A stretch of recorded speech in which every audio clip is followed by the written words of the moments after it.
زاكيات ناميات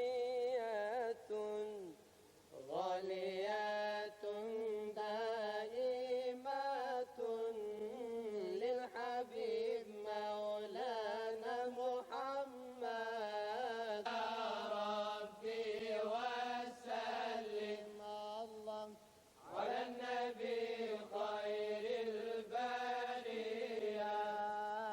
صل يا ربي وسلم. الله أكبر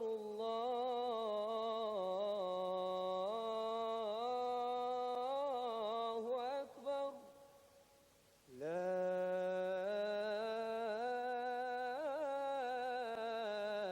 إله إلا الله. الله أكبر يا أهل صلي. الله أكبر على التجلي. الله أكبر يا أهل صلي. الله أكبر على التجلي. الله أكبر الله أكبر يا قلبي وحد يا قلبي جبر. الله أكبر الله أكبر يا قلبي وحد يا قلبي جبر. يا قلبي سبح بحمد ربك. يا قلبي وحد يا قلبي جبر. يا قلبي سبح. الله أكبر منه الهداية. الله أكبر وحب غاية. الله أكبر منه الهداية. الله أكبر كله النداية.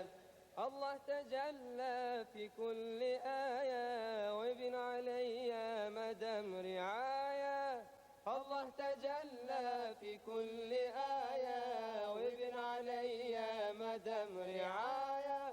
الله أكبر الله أكبر. الله أكبر يا أهل صلي. الله أكبر على التجلي. الله أكبر يا أهل صلي. الله أكبر على اللون. الله أكبر يا أهل صلي. الله أكبر على التجلي. يا ربي وسلم. الله حبه يحيي القلوب.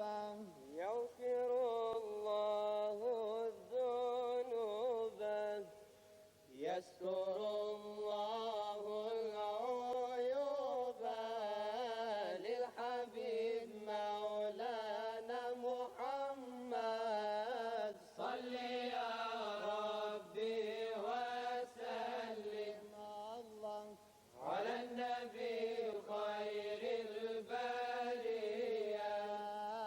صل يا ربي وسلم الله على النبي خير البرية. صلوات طيبات محمد. صل يا ربي وسلم الله على النبي خير البرية. الله أكبر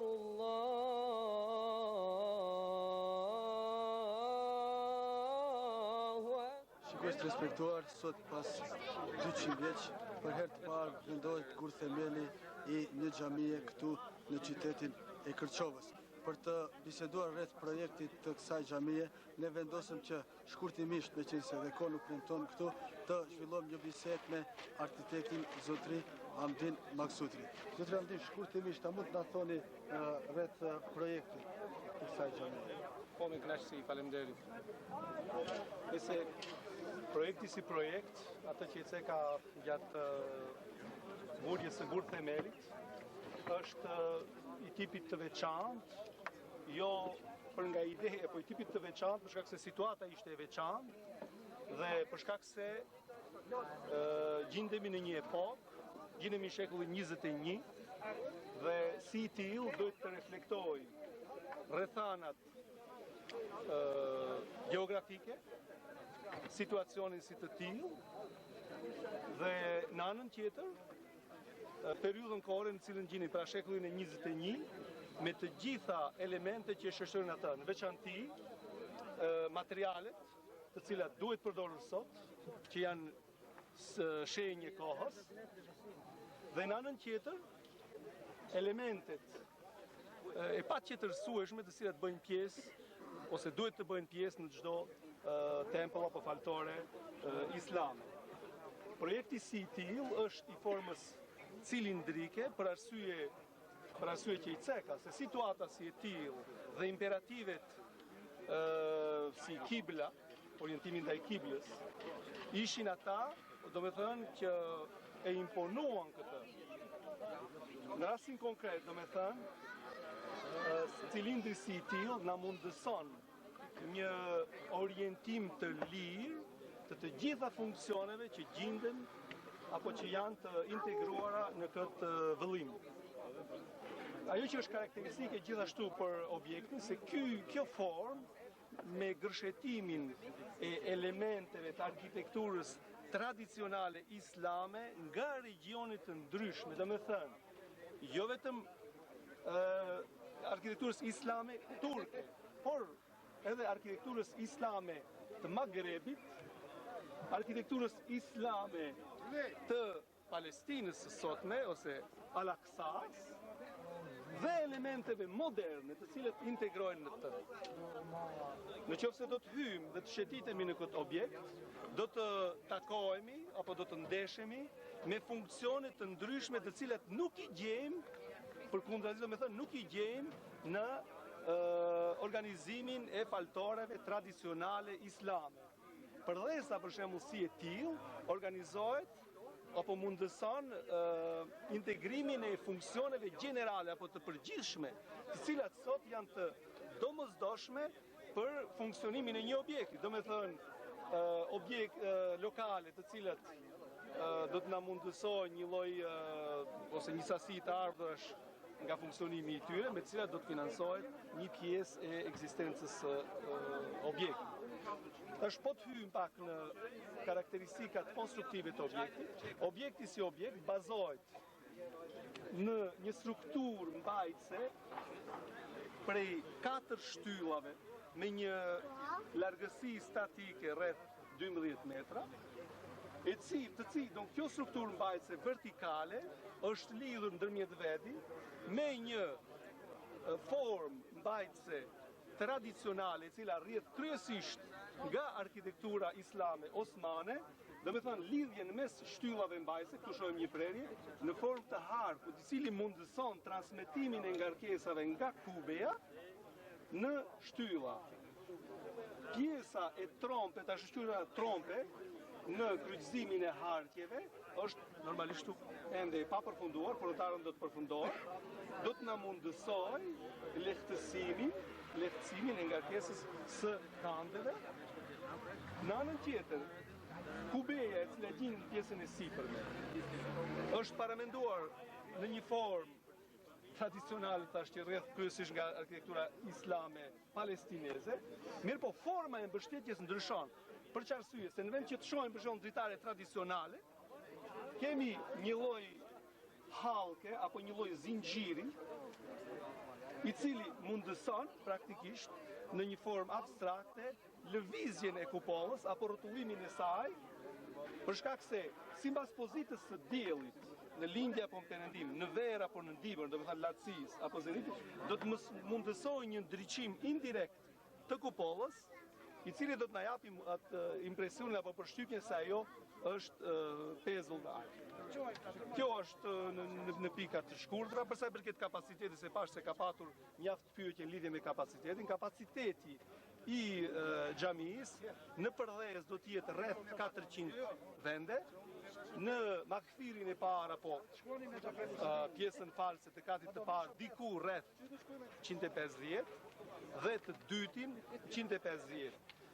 Në përdhes do të ketë edhe një pjesë për gra, i cili do të ketë diku rreth 50 vende, 50 metër katror më herët do të thosha, ose 80 vende, ndërsa në të ardhmen do të mundet sipas nevojave të konvertohet njëri prej makfireve apo prej balkoneve, siç i themi tradicionalisht, mund të konvertohet edhe për pjesë për gratë me hyrje të veçantë. Një element i fundit që desha ta cek këtu patjetër, se përdhesa do të integrojë edhe një pjesë gusulhaneje që do të mundësojë, domethënë, larjen e kufomave sipas traditave islame për ata personat që nuk do të munden ta kryejnë. Unë për vetë shpresoj se kjo kjo formë e larjes së kufomave do të mund të transmetohet tërësisht në tempull, e jo të bëhet, për shembull, të bëhet nëpër shtëpia, po të bëhet kryesisht në formë të denjtë në xhami. Zot Randel, unë ju falenderoj për të informata që i dhatë për televizionin Luskana dhe besojmë që sa më shpejt pra të kryet kjo Faleminderit shumë. Ju uroj sukses. Faleminderit, ishte kënaqësi për mua. Ju bashkë dhe sukses edhe juve. Faleminderit edhe juve. Bismillahirrahmanirrahim. Assalamu alaikum wa rahmatullahi wa barakatuhu. Të nderuar, të pranishëm, më lejoni që për fillim të ftoj muftinin e muftinis të Kërçovës.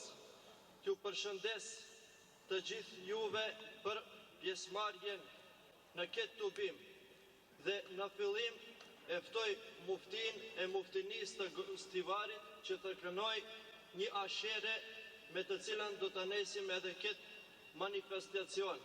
من الشيطان الرجيم بسم الله الرحمن الرحيم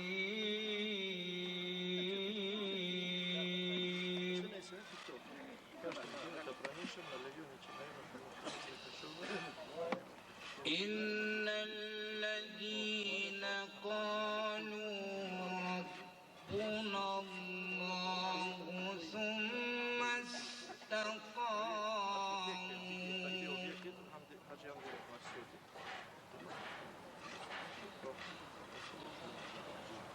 ثم استقاموا تتنزل عليهم الملائكة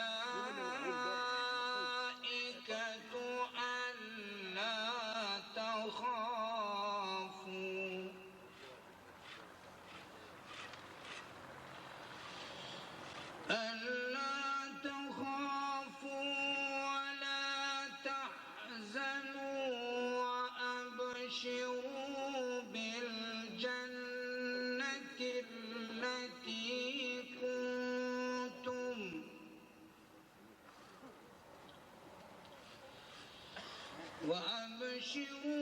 بالجنة التي كنتم توعدون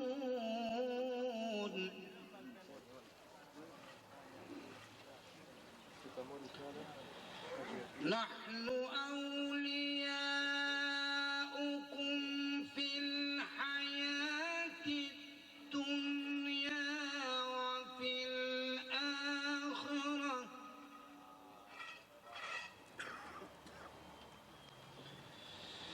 ولكم فيها ما تشتهي أنفسكم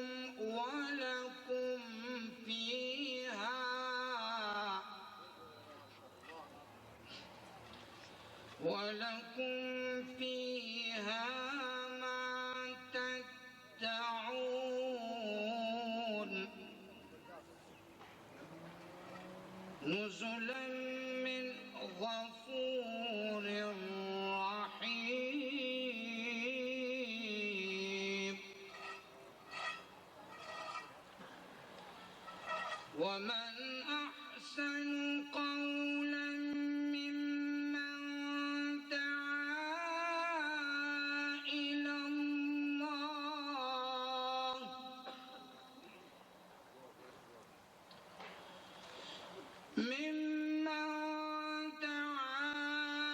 إلى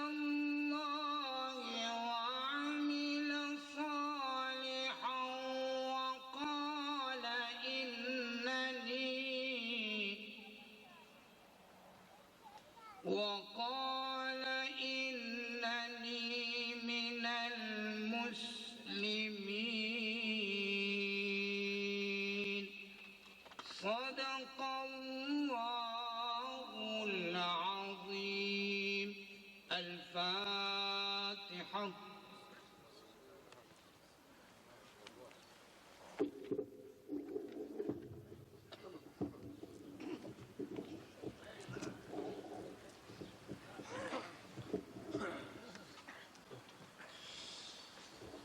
Bismillahirrahmanirrahim.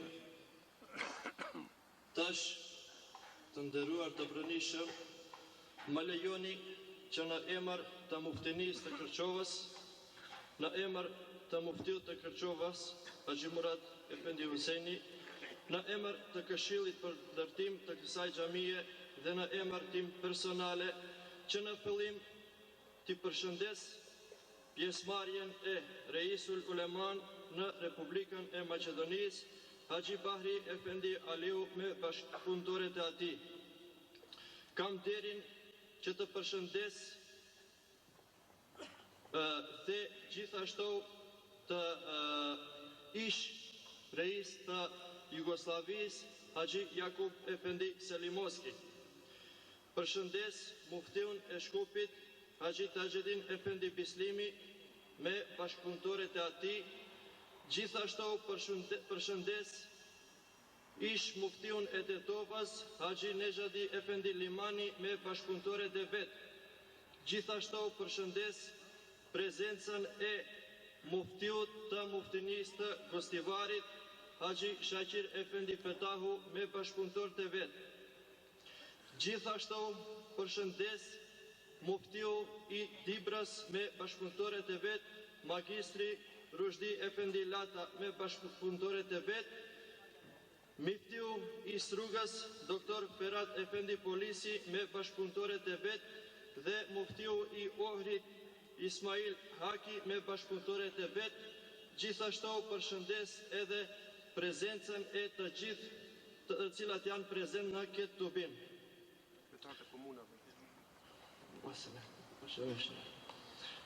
E komunës të Zajazit, Zotri Rufat Huseni me bashkëpunëtorët e tij, prefektin e komunës të Oslomejs, zonjën Sanie Sadiku me bashkëpunëtorët e vet dhe sekretarin e komunës të Kërçovës me këshilltarët e vet, Nuhi Jusufi.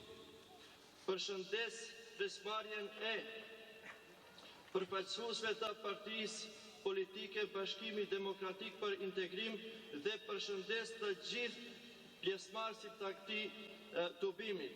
Projektot koji što go izvede ovaj objekt, za da ni otkrije što ovo stvari će se gradi na ovo mesto, to je Haxhi Amdin Efendi Maksut. Gjithashtu do me thonë në fillim e ftoj arhitektin e këtij projektit, Haxhi Amdin Efendi Maksut. Se grupin arhitekt.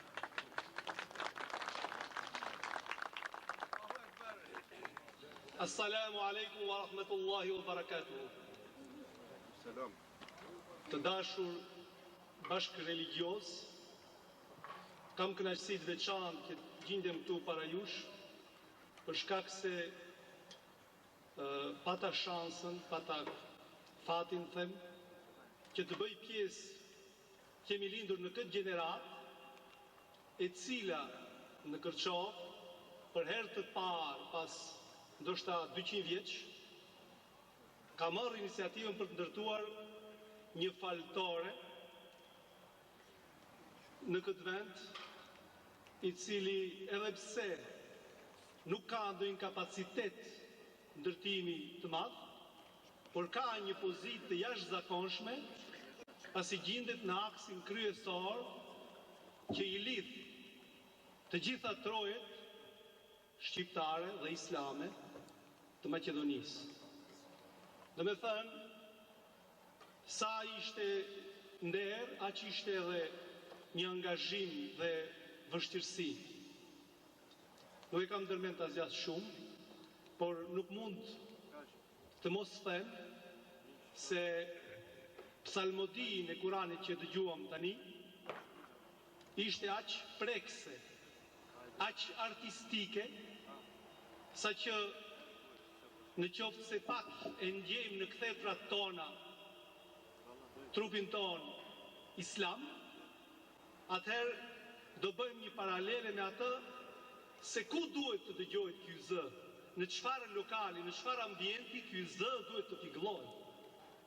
Të ndërtosh një faltore, një xhami sot, do të thotë të mundohesh të japish pasqyrën atij që gjendet brenda, ose atij që gjendet përreth, atij që identifikohet me atë besim. Do me thënë, përderisa që nga epoka, apo koha e Muhamedit sallallahu alaihi wasallam, faltoret janë ndërtuar me investimet më të mëdha, me investimet me energjinë më të madhe. Duke vazhduar mandej në veçanti me Andaluzinë dhe më në fund me perandorinë turke. Kur në Andaluzi ndërtohej xhamia e Kordobës apo objektet anekse, përfaqësuesit e fesë merrnin të gjitha masat, investonin më të shtrenjtën vetëm e vetëm për të arritur, për të ndërtuar një objekt kulti i cili do të jetojë me shekuj, me mileniume. Kjo traditë sot llogaritet si një ndër më të shkëlqyeshmet që ka përjetuar feja islame. Ka vazhduar mandej me perandorinë osmane. Yjet e ndërtuara nga arkitekt Sinani me regjim ballkanase, ndoshta edhe shqiptare, sot e mahnisin gjithë botën, se janë vepra artistike. Për sa i përket ndërtimeve që ne bëjmë sot në veçanti në Ballkan, më duket se pak kjo traditë ka ndryshuar. Fatmirësisht kemi mundësi materiale që të ndërtojmë godina individuale të shkëlqyeshme. Këtë e përshëndes.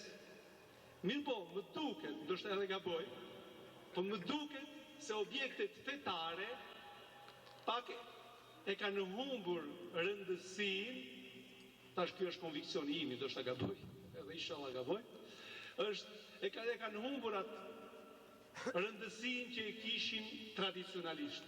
Tradicionalisht më e mira investoi në objektin e kultit. Pse? Se objekti i kultit ishte ai që simbolizonte rrethin, që simbolizonte fen islame. E tashi, desha që objekti që do të mundohemi të ndërtojmë, të na mobilizojë të gjithëve, pa marrë parasysh gjuhën. Se është feja që është oqeani tërë, ndërsa kombi është pik uji në oqean. Merreni, interpretojeni si të doni. Mirë po, mos harroni se ajo që na bashkon të gjithëve këtu është ajo, është religioni, është feja. Kur ul, kur hoxha, kur pris i thot Allahu Akbar, të gjithë jemi njëri afër tjetrit. Pa marrë parasysh gjuhën, ju lutem.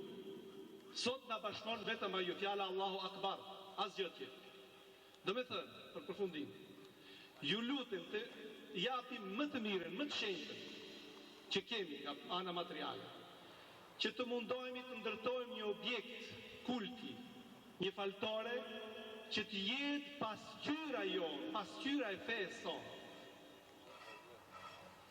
Për këtë do t'i kërkoja në veçanti udhëheqësve fetar, duke filluar nga pika më e lartë hierarkike deri te besimtari rëndom, që të marrin të gjitha masat së pari për të konsoliduar idenë, domethënë për të mundur ta realizojmë këtë objekt. Se tani është faza fillestare. Ata që do të shihin tani në disa imazhe janë vetëm një paraprojekt. Domethënë paraprojekt ideal. Ajo mund të ndryshojë, mund të pësojë ndryshime e tjera. Me siguri dikujt do t'i pëlqejë, dikujt nuk do t'i pëlqejë, por Allahu alam, vetëm ai e di çka është e mira, e vërtet, absolute, dhe çka do të kënaqë atë. Po zborëmi që ne vigi predstavam imazhite koji se nadam će možemo takvim realizirati.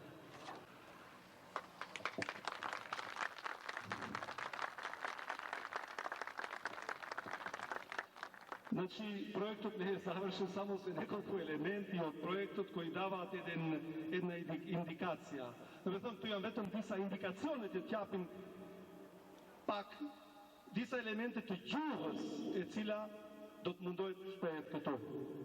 Domethënë pozita e terrenit që shihni këtu nuk mundëson, sidomos mbas e dim që objekti I kultit islam, xhamia varet nga pozita e kiblës.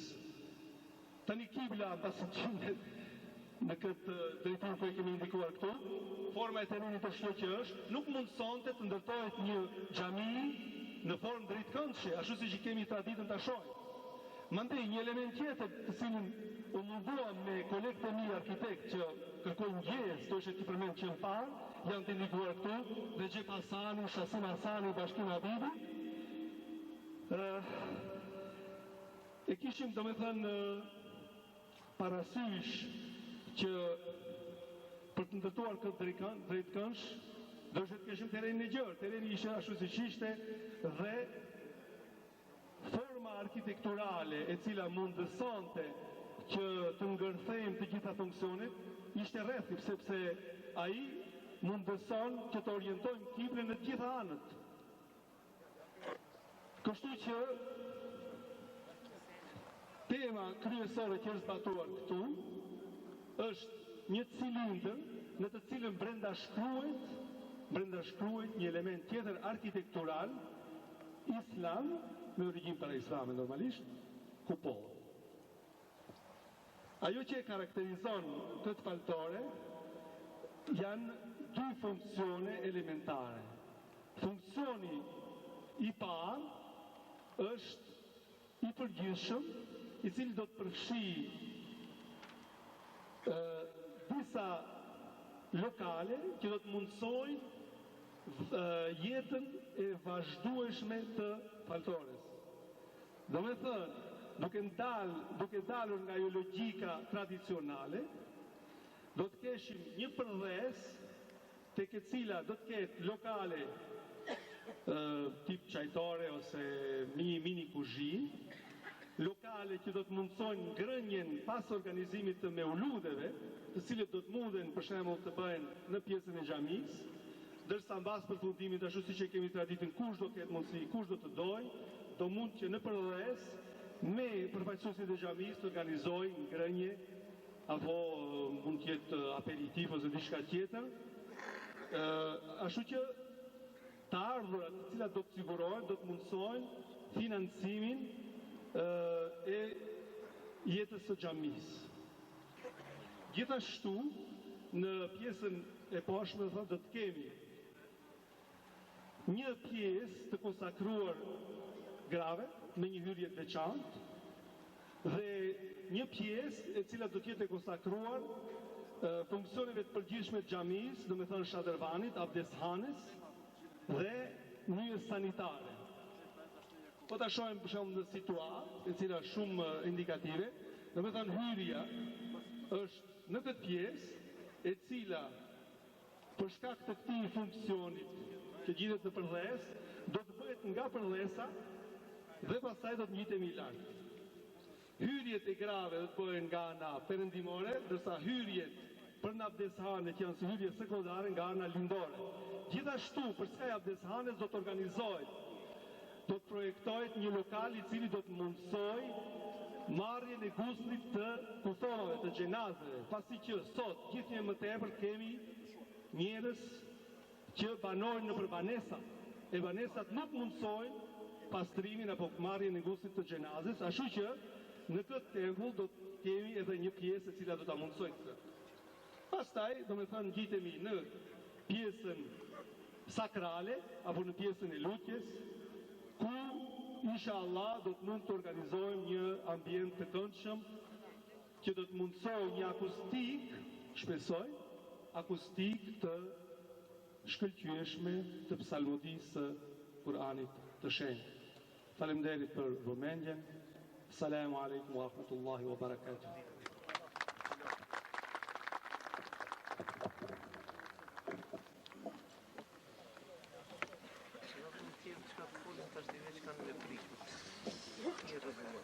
Tash unë vetëm kërkoj një falje për haresën, që të përshëndes prezencën e zavendas muftinin të muftinisë të Kumanovas, Haxhi Abidin Imeri me bashkëpunëtorët e vetë, si zvirovam za to što ne mogu pozdraviti prisutstvo na zamjeniku na muftijstvo Kumanovo, Haxhi Abidin Imeri su svojite suraботници.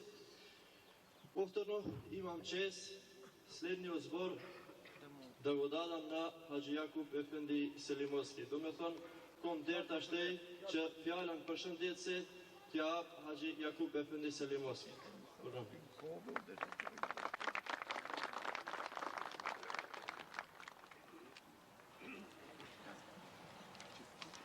الحمد لله رب العالمين الصلاة والسلام على رسولنا محمد وعلى آله وصحبه أجمعين أما بعد فيقول الله تبارك وتعالى في كتابه الكريم بسم الله الرحمن الرحيم إنما يعمر مساجد الله من آمن بالله واليوم الآخر الآية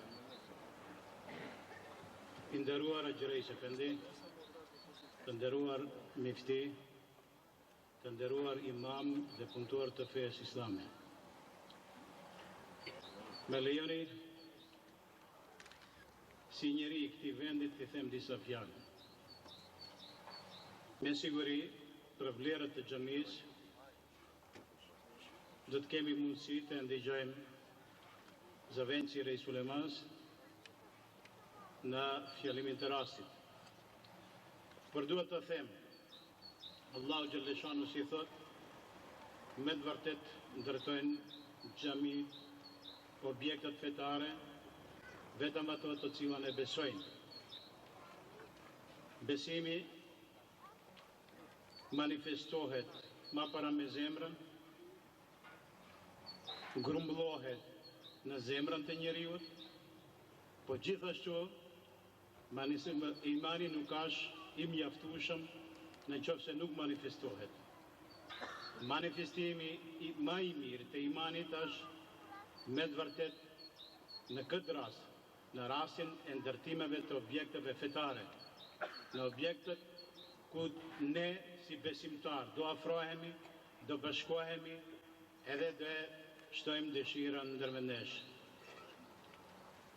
Musliman të dashur, unë e numëroj këtë rast si një ringjallje të fesë islame në vendin tonë. E kujtoj kohën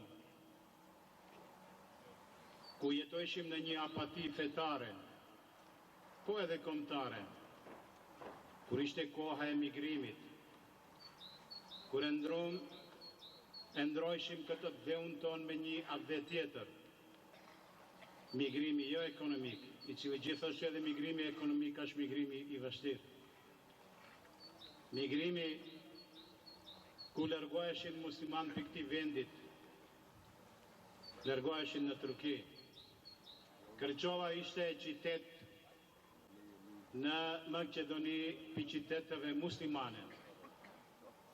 90% qytetarët të Kërçovas i takoheshin fesë islame, me Preshtin, Dima Hallave, Podvarush dhe Çiflik. Vetëm 60-tave të shekullit të kaluar, vetëm 200 shtëpi, edhe gjimsët pjatinve me pregaditje edhe me një jetë për në Turqi. Vetëm pse kishim dëshirë, me neve të mbetet edhe feja islame në këtë vend. Kishim 6 xhami, pak njerëz, shkuan muslimanë. Po, me politikën të muslimanëve të asaj kohës, nuk u mbyll asnjë xhami në Kërçov. Edhe sot mbritëm të ndërtojmë ose të fillojmë ndërtimin e xhamisë të 7 në Kërçov. Për ata është për mua një ringjallje fetare islame në këtë vend. Tash më lejoni që të ftoj muftiun e muftinisë së Kërçovës, Haxhi Murat Efendi Huseni, që ta përshëndes këtë tubim.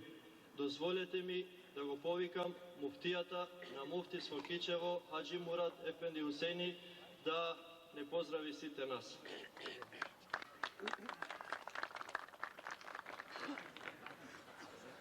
أعوذ بالله من الشيطان الرجيم بسم الله الرحمن الرحيم الحمد لله رب العالمين والصلاة والسلام على رسولنا محمد وعلى آله وصحبه أجمعين ولمن تبعه إلى يوم الدين.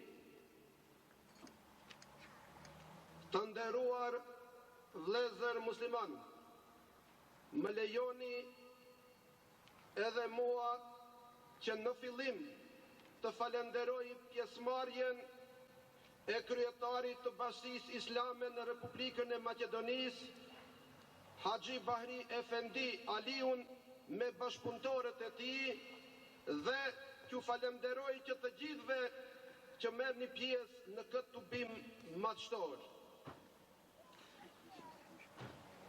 Në fillim, falenderimi i takon Allahu Gjelleshanuhu, që është krijuesi i gjithë botrave. Paqja dhe shpëtimi qoftë mbi Muhammedin alayhi salam, mbi familjen e tij të pastër, mbi shokët e tij, mbi të gjithë neve në përgjithësi dhe mbi të gjithë ata që do të ndjekin rrugën e pejgamberit alayhi salam deri në ditë të Kiametit. Të nderuar të pranishëm, u përshëndes me përshëndetjen islame, selamu alejkum wa rahmetullahi wa barakatuhu. Në fillim, kam nderin dhe respekt të veçantë të falenderoj nga zemra dhurusin e kësaj pjese të kësaj toke këtu, Abdulhamid Salifoskin, i cili me të vërtet pati një dëshirë të madhe që në vendin e tij, në tokën e tij të ndërtohet ky Bejtullah. Dhe ja, inshallah, sot jemi mbledhur për këtë gur themel dhe inshallah sa më shpejt mlidhemi dhe ta lishojmë në përdorim. Gjithashtu, të nderuar të pranishëm, me këtë gur themel, Muftinia e Kërçovës i bën gjithsej 44 xhami. Pra, nga këto 44 xhami që ndërtohen në Muftininë e Kërçovës, 5 prej tyre janë që s'kan ekzistuar dhe janë ndërtuar me themel të reja. Ndërsa, këtu mrenda në Kërçovë, kjo është pra xhamia e re, tash që ndërtohet e vetmja si xhami e re që hedhim sot gur themelin. Inshallah në të ardhmen ndërtojmë edhe një tjetër dhe gjithsejt pra Kërçova prej 6 vjetrave të shkuajnë në 8 xhamia. Gjithashtu,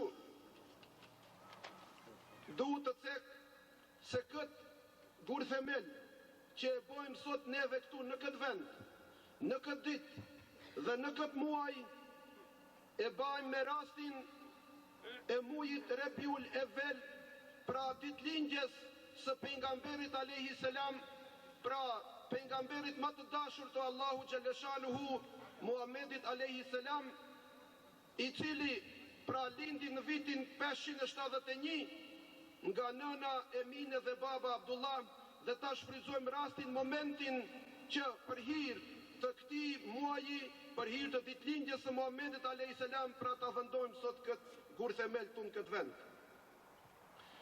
Të nderuar të pranishëm, këtë xhami që e ndërtojmë këtu në këtë vend, nuk e ndërtojmë për inat të dikujt, por e ndërtojmë vetëm e vetëm se kemi nevojë. Kjo pjesë këtu, në këtë vend, numëron qoftë në anën e majtë dhe në të gjajtë, dhe në tanë rrugës disa shtëpi janë, numëron gjithsej për afërsisht ke 500 shtëpi. Dhe për atë, prej këtu deri në qendër, ndoshta i ka 2 kilometra e më larg dhe kanë nevojë muslimanët e kësaj ane që ta kenë një objekt këtu më afër dhe t'i luten Allahut Gjelleshanuhu ashtu si ka hije. Në fund, të nderuar të pranishëm, Gur themelin që do ta hedhim sot këtu, e lusë Allahun Gjeleshanuhu që sa ma shpejt ky gur themel të bëhet realitet dhe sa ma shpejt ta lishojmë në përdorim. Dhashtë Allahu Gjeleshanuhu që në kësi tubime, në kësi manifestime të takohemi ma shpejt dhe të lishojmë në përdorim kësi objekte që do t'i lutemi Allahu Gjeleshanuhu dhe sigurisht ajo është një punë shumë e madhe. Në vazhdimisht tasht të nderuar misafir, kemi nderin dhe respektin që sot në këtë gur themel të kësaj xhamie të re në mesin ton ndodhet edhe Reisul Ulemaja Haxhi Bahri Efendi Aliu, dhe për atë e ftoj që të mori fjalën e rastit dhe të përshëndes këtë tubim madhështor. Počitovani gosti, u продолжение imаме чест što во нашето присъство се наоѓа Reisul Ulema Haxhi Bahri Efendi Aliu, кој што го повикувам да го земе зборот за овој настан, а воедно и да го одржи својот говор.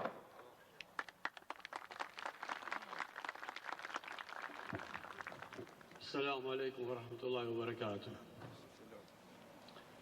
الحمد لله رب العالمين والصلاة والسلام على أشرف المرسلين سيدنا محمد وعلى آله وصحبه أجمعين ومن تبعهم بإحسان إلى يوم الدين. وبعد، يقول الله سبحانه وتعالى في محكم كتابه الكريم: بسم الله الرحمن الرحيم: إنما يعمر مساجد الله من آمن بالله واليوم الآخر إلى آخر الآية. Vëllezër të nderuar, motra të nderuara, më lejoni që fillimisht në emër të riasetit të Bashkisë Fetare Islame, në emër të organeve të këtij institucioni dhe në emër tim, të uroj për dhënien e gur themelit të kësaj xhamie, të këtij objekti fetar, njëherit dhe në emër të timi dhe në emër të riasetit, atij që është bërë shkaktar që të ngritet një xhami në këtë vend, Allahu Gjeleshanuhu inshallah këtë të merr si mbështetje që atij të ndërtojë një saraj në xhennet. Për arsye se këtë e kemi edhe në porosit, edhe në mësimet, por edhe në praktikën e pejgamberit sallallahu alaihi wasallam. Të flasësh për ndërtimin e xhamisë, të flasësh për ndërtimin e njeriut, për mendim tim është e barabartë. Për arsye se ndërtimi i xhamisë nënkupton në kuptimin e rolit të cilin ajo e lun tri fakte ose tri detyrat kryesore. Qëllimi i parë është se përmes ndërtimit të xhamisë çdo mendse besimtari dëshmon besimin e tij. Dhe mu për këtë Allahu Gjeleshanuhu në ajetin e cituar pak më lart thotë se vërtet në mënyrë të këput, në mënyrë të prerë, vërtet xhamit i ndërtojnë ata të cilët besojnë në Allahu Gjeleshanuhu dhe atë besim e kanë të ndërlidhur me besimin në ditën e Kiametit, në ditën e mbrëmjes.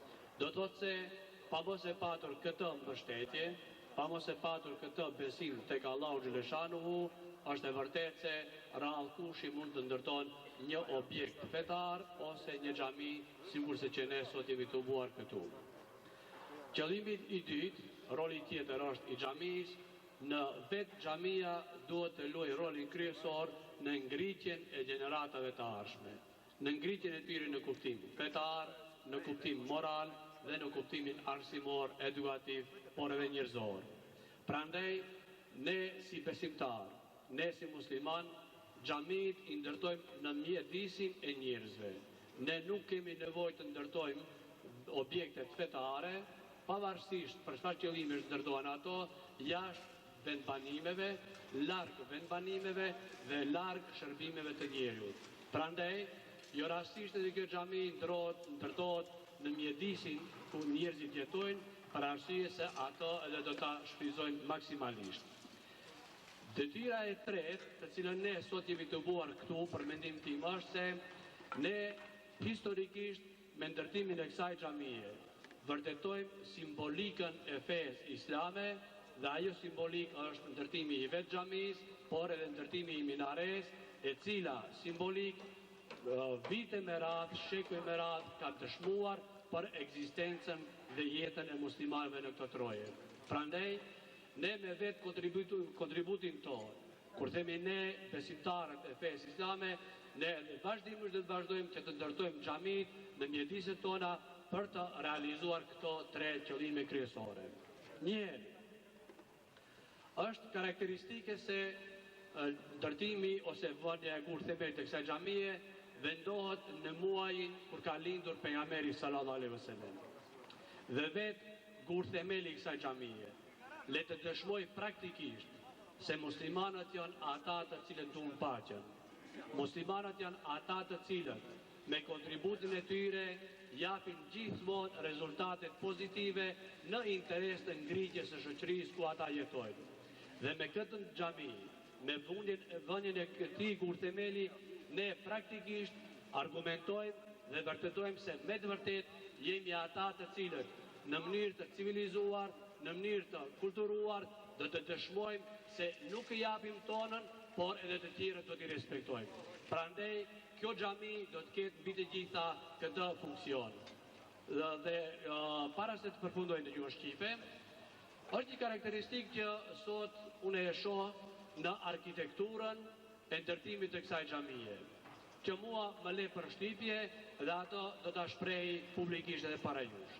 Me sa duket, ne veç fillojmë me një arkitekturë të re, një formë të re të ndërtimit të xhamive në formë të rrethit, e cila, për mendimin tim, shpreh lidhshmërinë e muslimanëve, por në të njëjtën kohë shpreh edhe bindjen e brendshme shpirtërore të muslimanit. Prandaj, shprehja e bindjes së brendshme të muslimanit është përmes këtij rrethi shprehet sofa, ose shprehet sufizmi, ose shprehet jeta shpirtërore e besimtarit. Lidhja dorë për dorë, vetëm se mund të bëhet në formë të rrethit. Edhe kjo lidhje të cilën ne sot do të simbolizon ndërtimi i kësaj xhamie në të ardhshmet, le të jetë simbolika, por le të jetë edhe bindja e lidhjes së muslimanëve në mes veti, pavarësisht se cilit kom, cilit gjuhë dhe cilit vend ata i takojnë. Edhe një herë më lejoni që në fund, nga zemra, të lusë Allahu Xheleshanuhu që Zoti Abdulhamidit t'i jep Allahu Xheleshanuhu sevapet dhe inshallah për shkak të kësaj xhamie të bëhet shkaktar që në kiamet, në ditën në fakt në xhenet, Allahu Xheleshanuhu t'i ndërtoj një saraje prej sarajeve të tij. E falenderoj Haxhi Reisin për këto fjalë që ne i prezentoi para nesh. Se zablagodarujem na Haxhi Reisot što ги представи ovi zborovi tuka pred nas. Në vazhdim, tash të nderuar të pranishëm, do të bëjmë hudhjen e kurthemelit të xhamisë së re dhe e ftoj fillimin, do me thënë e ftoj Reisul Uleman Haxhi Bahre Efendi Aliu, e ftoj Haxhi Jakupin Efendi Selimoski dhe të gjithë muftit të muftinive, të gjithë prefektët të komunave dhe të gjithë ne së bashku që të bëjmë hudhjen e kurthemelit dhe masanej do të kënojmë në një ashere dhe do të bëjmë duan për këtë rast.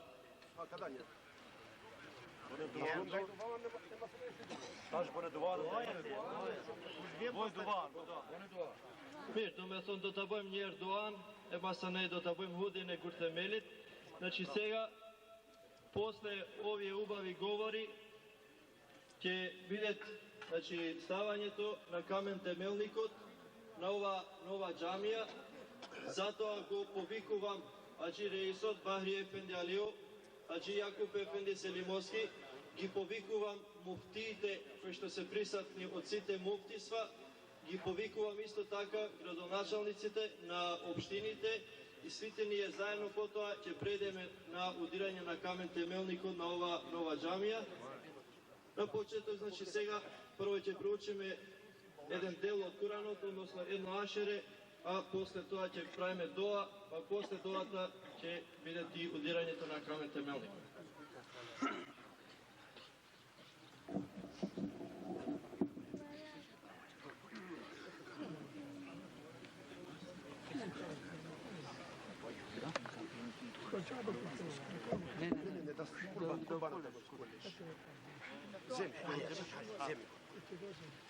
أعوذ بالله من الشيطان الرجيم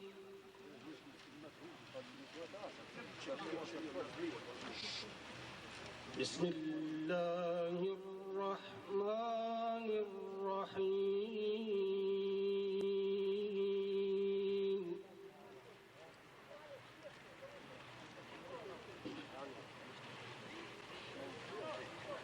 هو الذي أنزل السكينة في قلوب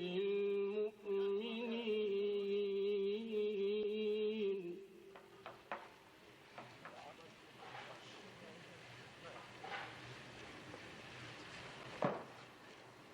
هو الذي أنزل السكينة في قلوب المؤمنين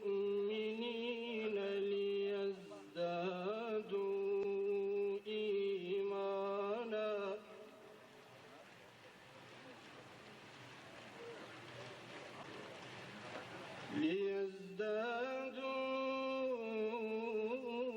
إيمانا مع إيمانهم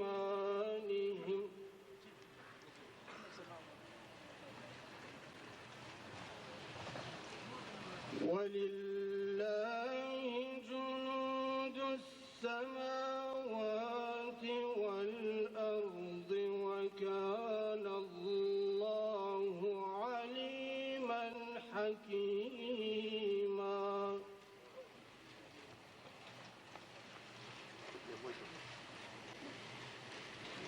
ليدخل المؤمنين والمؤمنات جنات تجري من تحتها الأنهار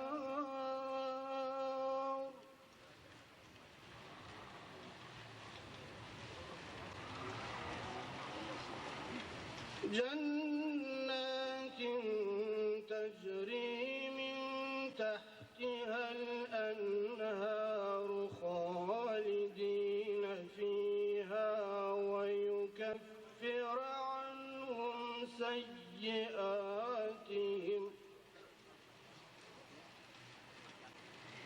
وكان ذلك عند الله فوزا عظيما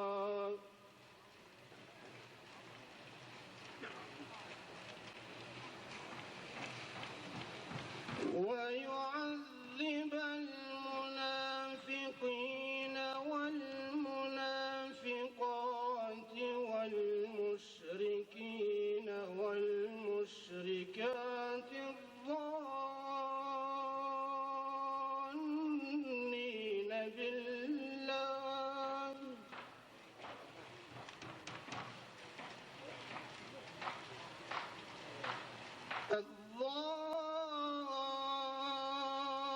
الظانين بالله ظن السوء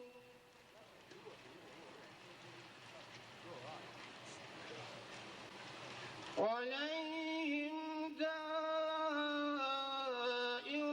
السوء وغضب الله عليهم ولعنهم وأعد لهم جهنم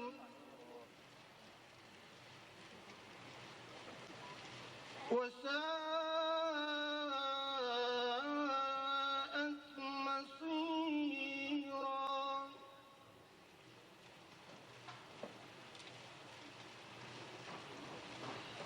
ولله جنود السماوات والأرض وكان الله عزيزا حكيما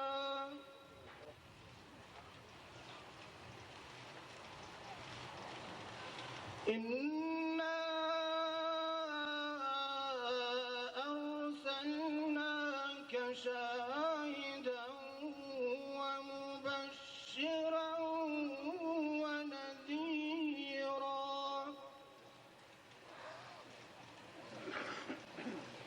لتؤمنوا بالله ورسوله وتعزروه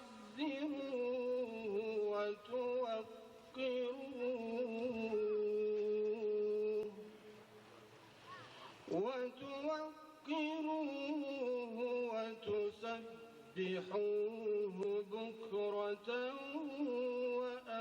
وأصيلا صدق الله العظيم سبحان ربك رب العزة عما يصفون وسلام على المرسلين والحمد لله رب العالمين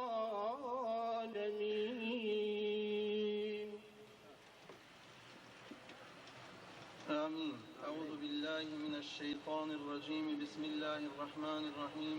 الحمد لله رب العالمين والعاقبة للمتقين. الحمد لله الذي هدانا لهذا وما كنا لنهتدي لولا أن هدانا الله.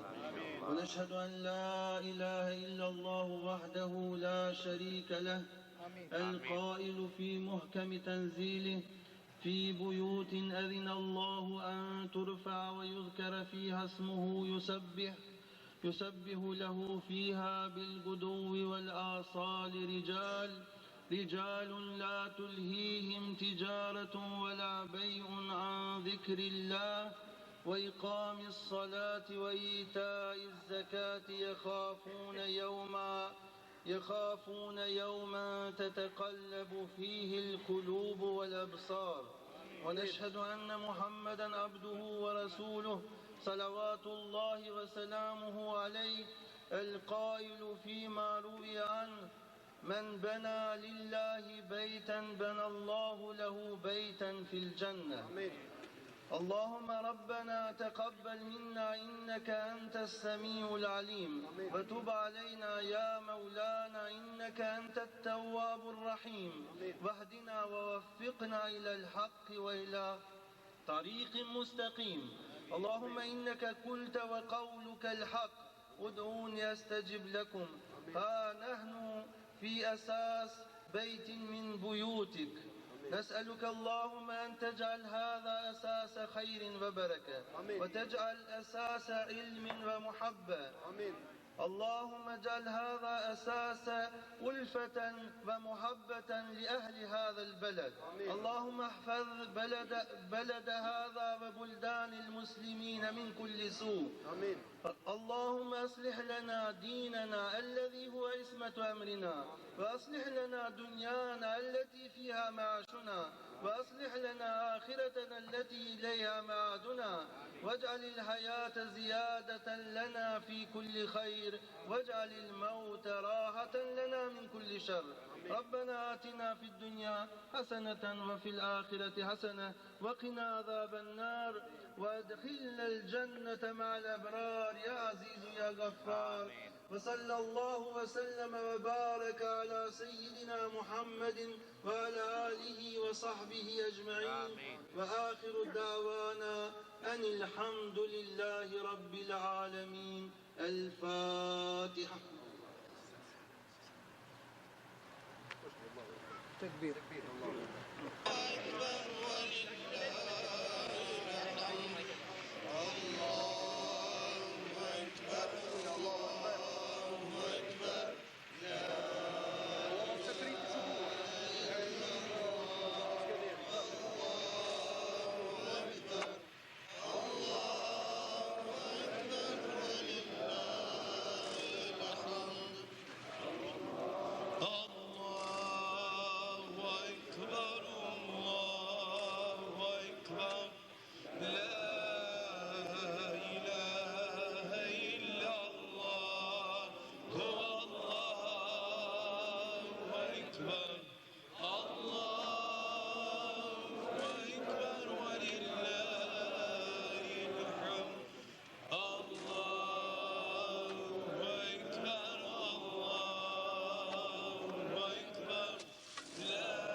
Powiedzmy, Gospod, do może wysyć,